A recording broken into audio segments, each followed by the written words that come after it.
नमस्कार, मैं हूं पीयूष त्रिपाठी और आप देख रहे हैं हमारा विशेष कार्यक्रम सितारे हमारे। आप सभी दर्शकों का इस कार्यक्रम में स्वागत।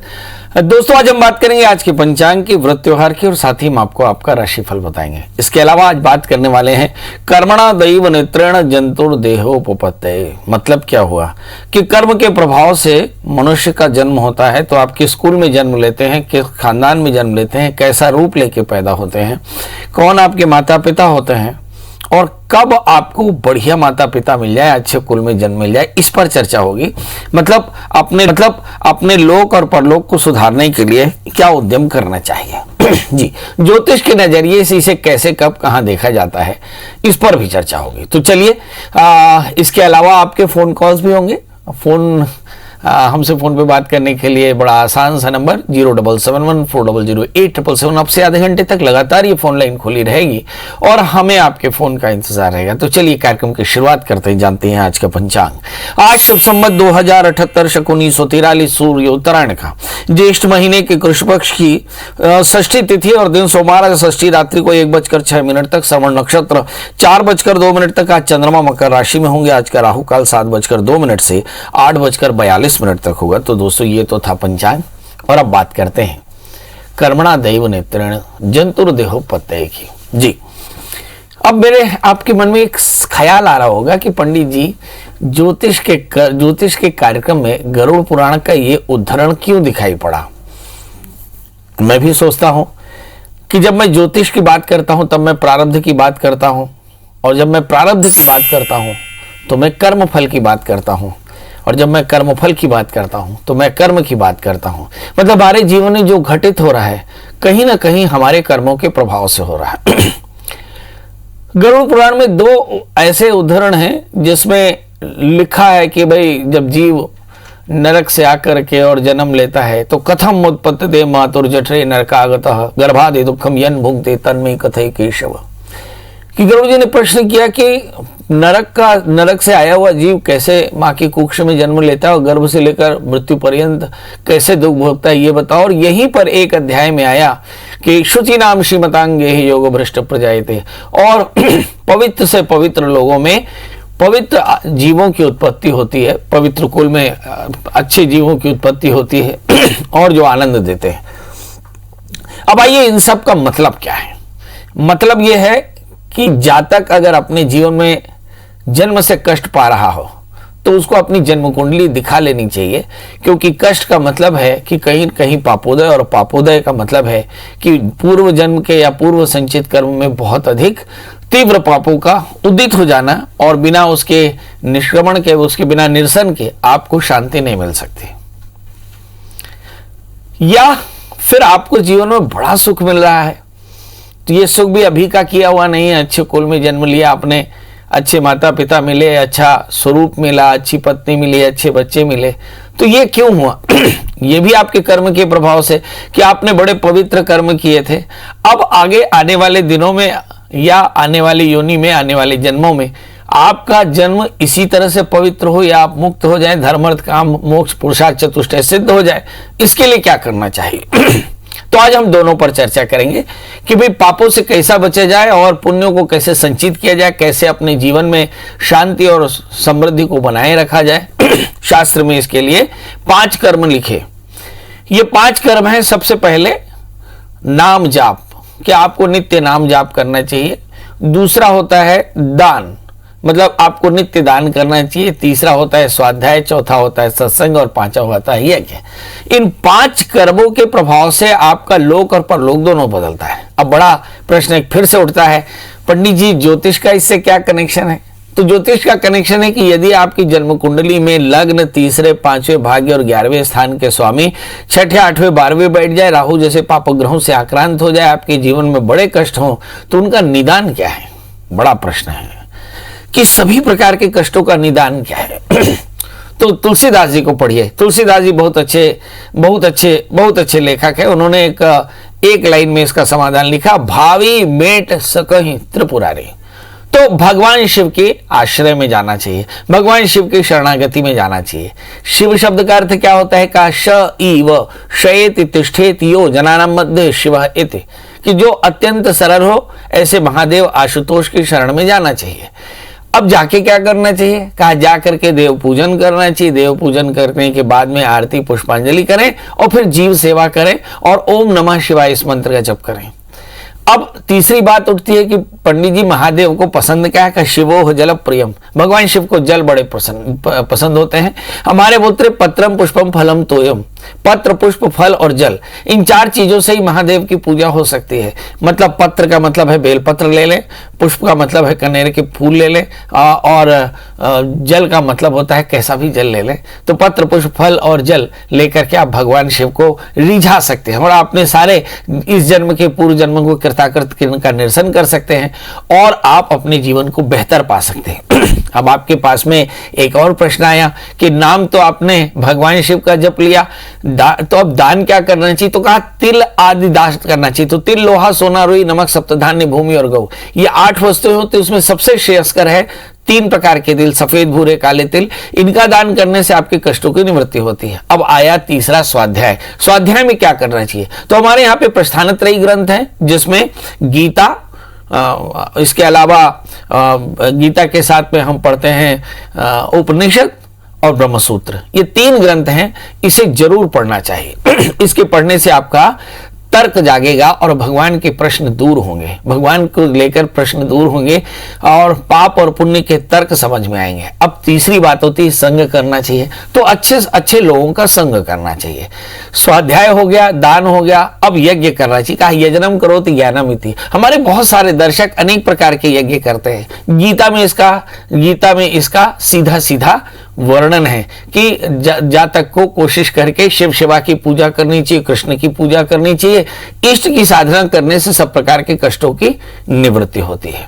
तो मतलब यदि आपकी जन्म कुंडली में कैसे भी ग्रह दोष हो तो आप शिव सेवा की पूजा करके, भगवान के नाम का स्मरण करके, तिल आदि वस्तुओं का दान करके हर तरह के कष्टों की निवृत्ति कर सकते हैं और हर तरह की कामनाओं को प्राप्त कर सकते हैं। चलिए, बढ़िया सा मूल मंत्र मैंने दिया।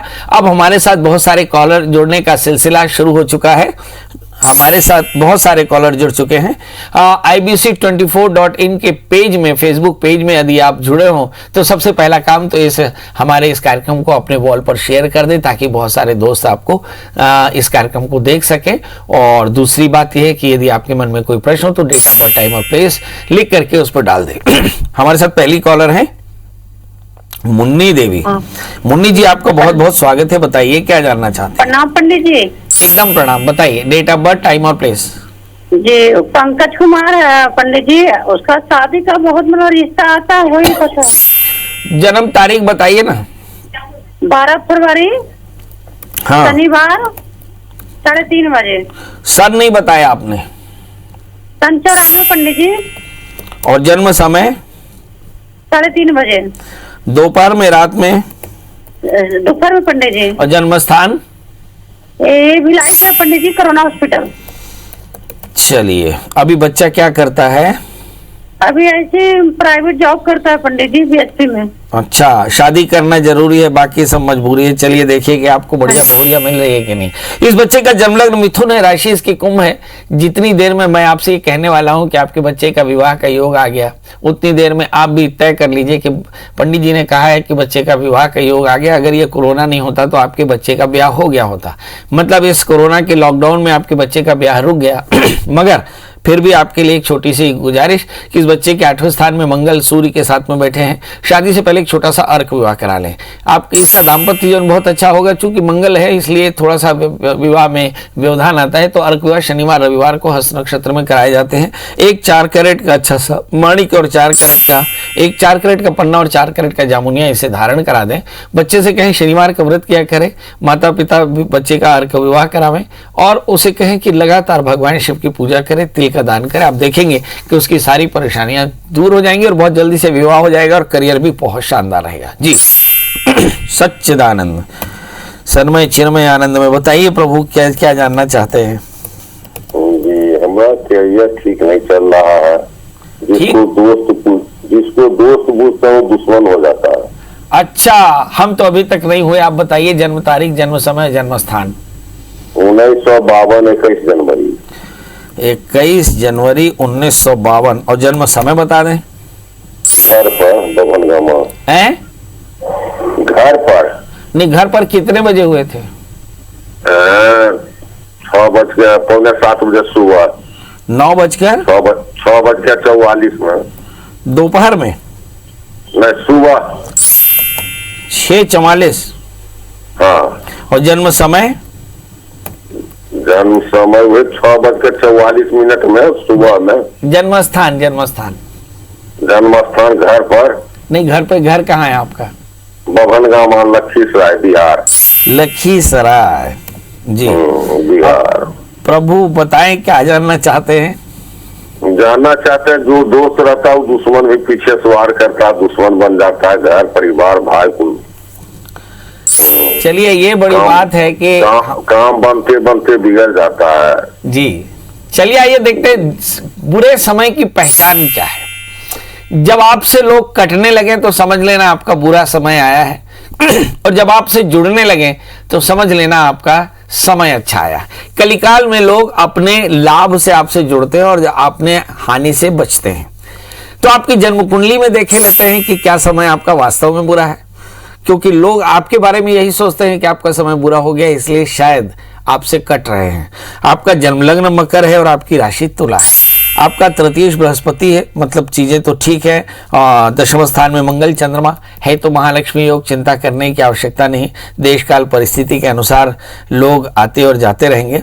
और जहां तक मैं समझता हूं कि शुक्र में चंद्रमा की अंतर्दशा, ऐसा लगता है कि 2015 से ही आप काफी ज्यादा परेशान हैं और 22 सितंबर तक परेशान रहने वाले हैं, क्योंकि शुक्र में चंद्रमा का अंतर चल रहा है। पहले शुक्र की दशा अच्छी नहीं थी, फिर सूर्य की दशा अच्छी नहीं थी, फिर चंद्रमा की अंतर्दशाओं में काफी तनाव रहा।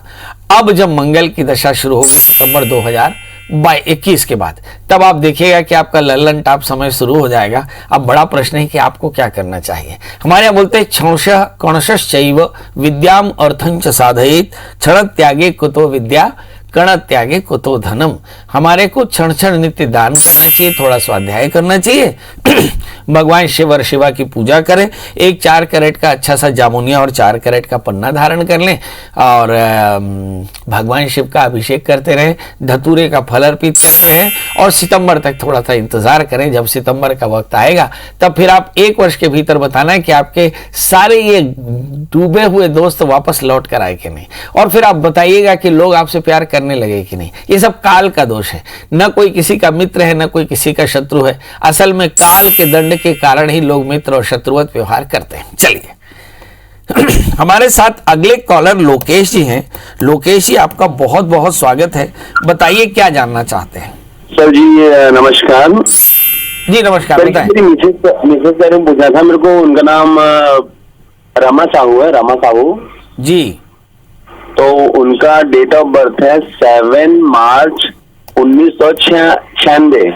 7 मार्च 1996। समय बता दें। समय है 4 से 5 बजे के बीच में, सुबह। हाँ, जन्म स्थान बता दें। भिलाई, घासीदास नगर। अभी ये बताइए कि ये आपकी लगती कौन है और आप क्या जानना चाहते हैं। ये मेरी मिसेज है, मेरी बीवी मिसेज लगती है। अच्छा, आपकी मिसेज से पतना तत्रायते इति पत्नी। आपके सभी प्रकार के तरक्की की कारण है। चलिए बताइए क्या जानना चाहते हैं। इनके हमेशा तबियत खराब रहता है, हमेशा चिड़चिड़ाहट, टेंशन ये रहता है उनके, और एकदम तबियत खराब हो जाता है। आप किसी डॉक्टर से दिखाए? दिखाए, डॉक्टर से दिखाया, दवाई लेते कि दवाई पूरा खाती नहीं है। तो दवाई उसको अच्छा लगता नहीं है, दवाई से उसको एलर्जी है समझो। चलिए, ये दवाई से एलर्जी है मगर स्वास्थ्य ठीक नहीं रहता। अब आप कभी ये सोचिए कि स्वास्थ्य हमेशा खराब किसका रह सकता है। सोचने की बात है। क्या स्वास्थ्य हमेशा खराब रह सकता है? नहीं रह सकता। पर कुछ लोगों का स्वास्थ्य हमेशा खराब रहता है, ऐसा उन्हें महसूस होता है। इसका मतलब ये हुआ कि एक खास तरह का साइकोसिस यानी मनोरोग है, जिसे हम एंजाइटी कहते हैं। बड़ा प्रश्न ये है कि ज्योतिष में एंजाइटी दिखती है क्या? हाँ, दिखती है। मन एवं मनुष्याणाम कारणम बंध मोक्षयो। तीसरे स्थान से हम मन को देखते हैं, और मन का स्वामी अगर 6ठे 8वें 12वें बैठ जाए, उस स्थान पर राहु जैसे पापग्रह हो जाए, तो जातक को गुस्सा बहुत आता है, लोगों पर भरोसा नहीं होता, इंटेंशन, उनको लगता है कि सभी उनसे साजिश कर रहे हैं, पेट में हमेशा तकलीफ रहती है और ऐसा लगता है उन्हें कोई बीमारी आ रखी है, एक तरह का फोबिया है। अब बड़ा प्रश्न ये है कि किसी भी साइकोसिस के मरीज को आप देखें बड़ी आसानी से दवाई नहीं लेता, क्योंकि साइकोसिस में मूड एलिवेटर्स या दूसरे तरह के ट्रैंकुलाइजर्स जो दिए जाते हैं उससे थकान लगती है, और ज़्यादातर जातक इस थकान से बचना चाहते हैं, शरीर भारी हो जाता है। पर सच बात तो ये है कि किसी डॉक्टर की सलाह लेनी चाहिए। अब आप ज्योतिषी से ये पूछे हैं कि ज्योतिषी बताए भैया कि कौन सा ग्रह खराब है, तो बृहस्पति इनके तृतीय होकर 12वें स्थान में बैठे हैं। आप बृहस्पति के मंत्र का जब सकाम अनुष्ठान के साथ करें, मतलब संकल्प करें कलश रख करके कि मैं अमुक नाम वाला अमुक गोत्र वाला जब अपनी पत्नी के बृहस्पति जन्य दोषों की निवृत्ति के लिए यथा संख्या परमित बृहस्पति मंत्र का जप करता हूं, और ओम ब्रह्म बृहस्पतये नमः इस मंत्र का कम से कम 11 माला जप कर दिया करें, और जो लोटे का पानी उसका 3 चम्मच पानी अपनी पत्नी को पिला दिया करें। आप देखेंगे कि आपकी पत्नी धीरे धीरे ठीक होने लगी। पर याद रखिए ये अध्यात्म है, इसके साथ में आपको किसी अच्छे डॉक्टर की सलाह में जरूर रहना चाहिए। इसके अलावा अगर अच्छा हो कि आप एक 4 कैरेट का पन्ना और 4 कैरेट का जामुनिया पहना दें, और अगर कोई विद्वान आचार्य वहां हो तो चंद्रमा राहु और बृहस्पति की शांति करा लें, निश्चित तौर पर पत्नी एकदम स्वस्थ हो जाएंगी। उर्मिला जी आपका बहुत बहुत स्वागत है, बताइए क्या जानना चाहती हैं? नमस्ते पंडित जी। नमस्ते। नमस्ते। मुझे अपनी भांजी के बारे में जानना है। उसकी डेट ऑफ बर्थ है 20 जनवरी 2011। समय है 12:35 दोपहर के। जन्म स्थान नीमच MP। क्या जानना है जी? ये पढ़ती नहीं है सर, बहुत चंचल है और पढ़ने में इसका बिल्कुल ध्यान नहीं है। अच्छा ये बताओ कि चंचल बच्चे ना हो तो बूढ़े होने चाहिए, बच्चों में बचपना तो होना चाहिए, है ना? और इस बच्ची की अभी उम्र केवल 10 साल है। पढ़ने में इसका मन नहीं लगता है बिल्कुल भी। तो आगे कुछ करेगी ये कि नहीं करेगी? हाँ। कुछ मतलब भविष्य कैसा रहेगा इसका? बहुत बढ़िया। हमें अपने बच्चों की परवरिश करने से पहले थोड़ा कृष्ण लीला पढ़नी चाहिए।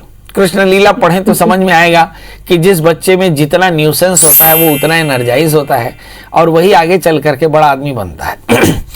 तो जान रही कि अगर आपका बच्चा बहुत ज्यादा न्यूसेंस करता है तो आपके पास में सिर्फ उसके न्यूसेंस की यानी उसकी एनर्जी को गवर्न करना, उसकी एनर्जी को चैनलाइज करना, ये बड़ी बात है। आइए हम देखते हैं कि क्या आपकी बेटी के पास बहुत ज्यादा एनर्जी है। इस बच्ची का जन्मलग्न मेष है और इसकी जो राशि है वो कर्क, तीसरे स्थान में केतु, खूब टैलेंटेड है, और भाग्य स्थान में बुध राहु जो तृतीय होकर के बैठे हैं, मतलब बहुत क्रिएटिव है। उसे टीवी, मोबाइल और इंटरनेट काफी अच्छा लगेगा, और शायद आप लोगों ने बहुत पहले इसका एडिक्शन दिला दिया, और आपने ना भी दिलाया हो तो सरकार और कोरोना ने मिल करके ऑनलाइन जो एजुकेशन स्टार्ट कर दिया। इसके कारण बच्चे आमतौर पे मोबाइल और इंटरनेट और कंप्यूटर ये सहज रूप से प्राप्त कर लिया, और जिसके चलते वो एडिक्ट हो चुके हैं, और इसके चलते उनके अंदर में अग्रेशन आता है, और इनके चलते उनके पास में सोचने का बाहरी कंटेंट आता है, और इसके चलते वो बच्चे कई बार अग्रेसिव होते हैं और आपकी बात नहीं सुनते। अब बड़ा प्रश्न यह है कि कैसे ठीक होगा। तो आप कम से कम अपने बच्चे को मोबाइल, टीवी, इंटरनेट या LED स्क्रीन से दूर रखें। इस बच्चे की प्रियता के लिए नित्य दत्तात्रेय कवच का पाठ करें, ऐसा 1 वर्ष तक करें। इस बच्चे के लिए 8 कैरेट का इटालियन मूंगा, 4 कैरेट का टोपास पहनाएं, और हो सके तो किसी अच्छे विद्वान आचार्य से इस बच्ची की राहु की शांति करा लें। आप देखेंगे आपकी बच्ची बहुत अच्छा करेगी। बस याद रखें कि आपकी बच्ची को जब आप मोबाइल से हटा रहे हैं तो उसके पास कोई गेम होना चाहिए, कोई खेल होना चाहिए, कोई एसोसिएशन होना चाहिए। मशीन से परवरिश पाते बच्चों में कहीं ना कहीं इंसानियत की कमी है, ह्यूमन मानवीय गुणों की कमी हो रही है, और ये आने वाले दिनों में सबके लिए परेशानी बनने वाली है। जी, एक छोटा सा ब्रेक के बाद भी हमारी चर्चा जारी रहेगी, पर जाते जाते एक छोटी सी गुजारिश कि जब हम कार्यक्रम करते रहते हैं तो आप मोबाइल पे रिंग करते हैं, कोशिश करिए मेरे मोबाइल पर इस वक्त रिंग ना किया करें, तब रिंग किया करें जब मैं इस कार्यक्रम में निकल करके घर में ऑफिस पर पहुंच जाऊं, यानी 11 बजे से रात 8 बजे तक। हमारे साथ 2 कॉलर जुड़ चुके हैं, निशा जी और धर्मेंद्र जी। समय का एकदम अभाव है, फटाफट निशा जी डेट ऑफ बर्थ, टाइम और प्लेस बता दें। नमस्ते गुरुजी, मेरा डेट ऑफ बर्थ है 21/11/1992। और समय बता दें। सुबह 6 बजे। और जन्म स्थान बता दें। भिलाई। बेटा क्या करती हो अभी? मैं इंटीरियर डिजाइनर हूँ। अच्छा, और अभी मुझसे क्या जानना चाहती हो? मेरे वैवाहिक जीवन 1 साल हुआ शादी को, और वैवाहिक जीवन में बहुत सारी बाधाएं आ रही है और टूटने का कारण भी बन रहा है। तो क्या आपको गुस्सा बहुत आता है? हाँ है? हाँ। तो अब ये बताओ कि दुनिया में सबसे बड़ा परिवर्तन जब तुम्हारे अंदर आएगा तो शायद दुनिया परिवर्तित हो गया। ये देखते हैं वैवाहिक जीवन में बाधा ज्योतिषी कारणों से क्यों है। आपका जन्म लग्न वृश्चिक है और राशि हमारी कन्या है। लग्न में सूर्य के साथ में राहु है और तीसरे स्थान में शनि। आपको अहंकार भी है और बहुत अतिशय क्रोध भी है ना। तो इसके चलते आपके परिवार में आपकी अनपॉपुलरिटी यानी अप्रसिद्धि हो रही है और इसके चलते आपके रिश्ते खराब हो सकते हैं। नए रिश्तों को संभालना पड़ता है, तो एक वाणी पर संयम रख लें, क्षमा मांगने के लिए तत्पर रहें और रिश्तों को निभाने की आदत डालें। आप देखेंगे कि सब चीजें ठीक हो जाएंगे। बड़ा प्रश्न यह है कि इसके लिए ज्योतिषी समाधान क्या है। तो लग्न में राहु है तो दत्तात्रेय कवच का पाठ करना, और तीसरे स्थान में शनि है तो काले तिल का दान करना, और स्वभाव में रोष है तो एक 4 कैरेट का टोपाज और 4 कैरेट का मोती दान करना, और जीवन में किसी प्रकार का असंतोष है तो उसके लिए सोमवार का व्रत करना, शिव सेवा का रुद्राभिषेक करना, तो आपकी परेशानी दूर होगी। अब हमारे साथ अगले कॉलर हैं धर्मेंद्र। धर्मेंद्र जी, आपका बहुत बहुत स्वागत है। आप अंतिम कॉलर हैं शायद, तो फटाफट डेट ऑफ बर्थ बता दें और अपना प्रश्न। गुरुजी, मेरी डेट ऑफ बर्थ है 1990, 3/6/1990। 30/6/1990। बहुत बढ़िया। और जन्म समय? वो जन्म समय नहीं मालूम गुरुजी। बहुत बढ़िया। आप जानना क्या चाहते हैं और कहाँ से पूछ रहे हैं, कहाँ से बात कर रहे हैं? खाते गांव से। नहीं, कहाँ पड़ता है, मतलब दिल्ली में, कलकत्ता में, महाराष्ट्र? एमपी में। एमपी में कहाँ पे पड़ता है एमपी में? ये इंदौर का पास। अच्छा, अब प्रश्न क्या है ये बता दें। गुरुजी, बहुत परेशान रहता हूँ मैं। हमारे यहाँ जैसे ही जन्म लिए वैसे परेशानी शुरू हो जाती है, इसलिए जब आप ये कहते हैं कि मैं बहुत परेशान रहता हूँ तो नानक याद आ जाता है। नानक दुखिया सब संसार। तो जन्म लेना ही कर्मणा दैव नियंत्रण जंतुर देहो पत्ते, कर्म के कारण ही तो जन्म लेते हैं। अगर हमारे पाप या पुण्य संचित ना हो तो हम जन्म ना ले। आज का तो कंटेंट यही है। चलिए देखते हैं आप हलाकान क्यों हैं और इस हलाकानी से आप बच कैसे सकते हैं। आपका जन्म लग्न मिथुन है और आपकी राशि मकर है। लग्न में मंगल है। थोड़ा सा गुस्सा आतुरता आपके पास भी कम है। भाग्य स्थान में बृहस्पति है। वैसे तो स्वभाव आपका अच्छा है, मगर तृतीय सूर्य राहु से आक्रांत है। आप शंका करते हैं और खुद असुरक्षित है, इसके कारण आपको परेशानी है। तो अगर मन परेशान हो, मन असुरक्षित हो तो क्या करना चाहिए? तो हमारे यहाँ बोलते हैं मन को शांत करने के लिए हिप्नोसिस यानी मंत्र का जाप करना चाहिए। तो मंत्र का जाप कैसे करना चाहिए? तो पूर्वाभिमुख होकर के स्नान करके भगवान सूर्य को अर्घ दे करके, है ना, हमारी जो ये उंगली है तर्जनी, इसको लॉक कर ले अच्छे से और पद्मासन लगा करके ओम नमः शिवाय इस मंत्र का जप करें और इस मंत्र को आंख बंद करके ध्यान से सुने। आप देखेंगे कि ऐसा अगर रोज 7 मिनट करते हैं तो आपका सब प्रकार का बैर समाप्त हो जाएगा, जीवन की परेशानियां समाप्त हो जाएंगी। और हो सके तो एक 4 कैरेट का अच्छा सा पन्ना और 4 कैरेट का जामुनिया धारण करें। जीव सेवा करें। शनि आपके भाग्येश होकर बैठे हैं। भाग्य तभी बढ़ेगा जब जीव सेवा करेंगे। याद रखिए कि ददाति प्रतिगृह्णाति नान्यथैषा प्रसीदति। हमारे जीवन में वही सब घटता है जो हम दूसरे को दिया करते हैं, इसलिए कोशिश करें कि पुण्य देवें ताकि पुण्य वापस हो। चलिए, तो अब वापस से विदा लेने का समय जी। ढेर सारी बातें हो गई। आज हम चर्चा कर रहे थे कि कर्मणा दैव नेत्रेण जंतुर देहोपपत्ते। कर्म के प्रभाव से जीव को जन्म मिलता है और सत्कर्मों से पुण्य मिलता है, दुष्कर्मों से पाप मिलता है। पाप का परिणाम दुख है और पुण्य का परिणाम सुख है। मगर पाप और पुण्य से परे भी एक निष्काम भाव होता है जिसके कारण मोक्ष में मिलता है। पुरुषार्थ चतुष्टय की सिद्धि मनुष्यता का सबसे बड़ा लक्ष्य है। तो हर व्यक्ति को अपने जीवन में पुण्य करना चाहिए, सत्संग स्वाध्याय करना चाहिए, ये करना चाहिए। अब इसके अलावा क्या करना चाहिए? तो इसके अलावा इस कार्यक्रम के बाद जो मन में असंतोष है कि पंडित जी से बात करना है, तो वो कैसे होगा? तो गूगल में सर्च करें प्रिया शरण त्रिपाठी, मिल जाए तो कॉल करें। पंडित जी को कॉल करने के बाद छोड़ दें। पंडित जी को अवसर मिलेगा तो पंडित जी आपको कॉल करके आपसे आपका प्रश्न जरूर पूछेंगे और आपका समाधान करने की चेष्टा करेंगे। अब जाते जाते एक बात कि बारिश का समय आने वाला है। अब सरकारों ने भी बता दिया कि 10 जून के आसपास में जो मानसून है वो आ जाएगा। तो जल्दी से गड्ढा खोद करके 2-4 पेड़ लगा लीजिए ताकि आपकी आने वाली पीढ़ियां सांस ले सके।